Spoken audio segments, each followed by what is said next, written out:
নিলামে বিক্রি হলো সোনাই এনজিএইচএস স্কুলের পুরানো গৃহ। বুধবার নির্ধারিত সময় স্কুল কক্ষে নিলাম ডাকা হয়।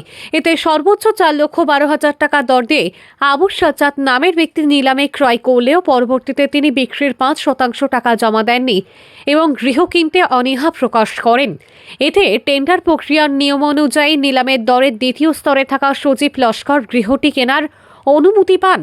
এতে 4,09,000 টাকার মধ্যে ঐতিহ্যবাহী সোনাই এনজিএইচএস স্কুলের পুরাতন জরাজীর্ণ গৃহটি বিক্রি হয়। এ নিয়ে সংবাদ মাধ্যমের সামনে বিস্তারিত তুলে ধরেন স্কুলের ভারপ্রাপ্ত অধ্যক্ষ মেহতাব উদ্দিন লস্কর, নতুন ভবন কনস্ট্রাকশন কমিটির চেয়ারম্যান তথা সোনাই পৌরসভার ভাইস চেয়ারম্যান শেখ শাহরুল আলম। তারা জানান, স্কুলের নতুন ভবন নির্মাণের জন্য পুরাতন গৃহটি ভেঙে দেওয়া হবে, তাই নিলামের মাধ্যমে বিক্রি করে এই জায়গায় ভবন নির্মাণ করা হবে।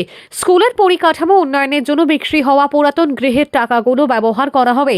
নিলাম অনুষ্ঠানে অন্যান্যদের মধ্যে উপস্থিত ছিলেন এস.এম. দিলওয়ার জাহান লস্কর, বদরুদ্দিন মজুমদার, আজাদ হোসেন লস্কর, অতুল শুক্লাবৈদ্য, সুবিনয় দাস, বিভাশিস রায়, রামকৃষ্ণনাথ প্রমুখরা। পুরাতন পরিত্যক্ত স্কুল ভবনটিকে অকশনে নিলাম করা হয়। এই নিলাম প্রক্রিয়ায় এই এলাকার বিভিন্ন ধরনের জনসাধারণ সমবেত হয়েছেন এবং সবাই পার্টিসিপেট করেছেন। আমাদের স্কুল নিয়ে একটা বাকবিতণ্ডা ছিল যে এনজি স্কুলটা এখানে হবে না অন্য কোথাও স্থানান্তরিত হবে, সেটা নিয়ে একটা অনেক দিন থেকে আমাদের মতভেদ ছিল।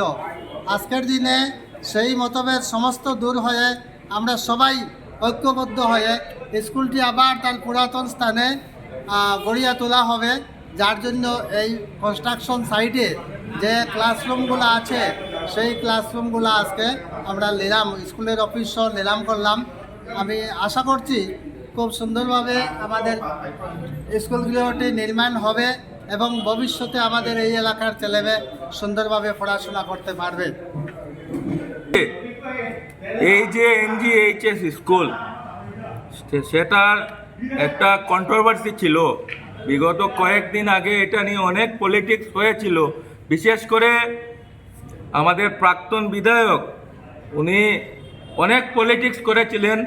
সেটাকে নিষেধ জানিয়ে আমরা পৌরসভা স্কুল কমিটি মিলে আমাদের এমএলএর সহযোগিতায় এই স্কুলকে পুরাতন যে জায়গায় স্কুল ছিল সেই জায়গাতে আমরা স্কুলের ফাউন্ডেশন দিব আগামী 1 মাসের মধ্যে।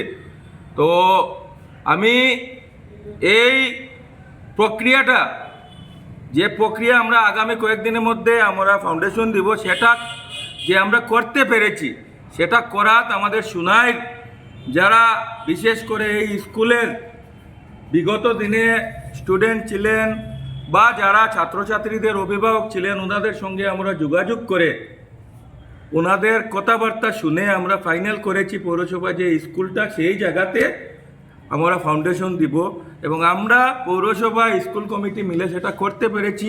এর জন্য আমরা আজকে গর্বিত মনে হচ্ছে। সবাইকে আবারও ধন্যবাদ জানাচ্ছি। আমাদের স্কুলের সোনাই নিত্যগোপাল হায়ার সেকেন্ডারি স্কুলের পুরাতন ভবন নিলাম করে যে বিক্রি করা হয়েছে, এই ব্যবস্থাটা আজকে করা হয়েছে, এই জন্য আমি খুব খুশি।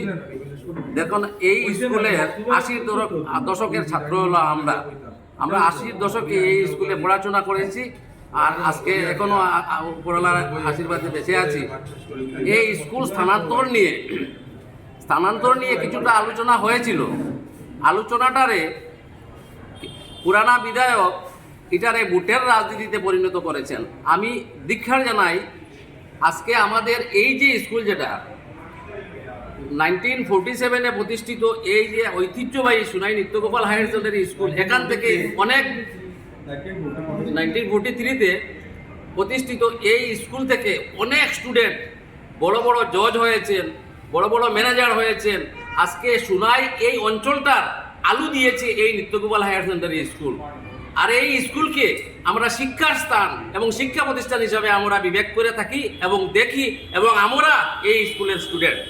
কিন্তু যে বা যাহারা আজকে এই স্কুল নিয়ে ভোটের রাজনীতি করছেন তাদেরকে আমি ধিক্কার জানাই এবং জনগণকে সজাগ রাখার জন্য আমি থাকার জন্য অনুরোধ করি যে এই যারা স্কুল নিয়ে রাজনীতি করে তাদেরকে যেন আপনারা দূরে সরিয়ে রাখেন। এই অনুরোধ রেখে আমি সবাইকে নমস্কার এবং সালাম জানিয়ে স্কুলের দীর্ঘায়ু কামনা করে আমি আমার বক্তব্য এখানে শেষ করলাম।